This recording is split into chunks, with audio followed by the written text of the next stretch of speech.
Doktor, ginekoloqlar qeyd edirlər ki, bir qadının yaşı artdıqca hamilə qalma şansı da getdikcə daha da azalır. Bu kişilərə də aiddirmi? Yəni yaş artdıqca bir kişinin ata olma şansı azalırmı?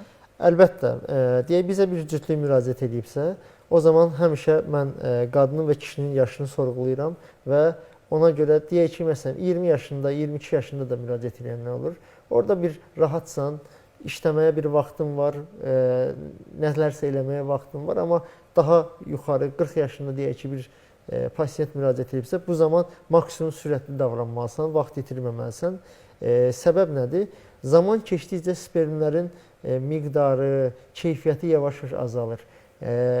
Yaş keçdikcə, məsələn, özünə kompleks edən insanlar var. Bizim atalarımızın bir çoxu zaman içində qocaldıqca, necə ki, qadınlarda yumurta rezervi azalır, onların da spermoqramları zəifləyir və onlar sonsuz olurlar. Bu, onların hələ də kişi olmadığı mənasına gəlmir ki.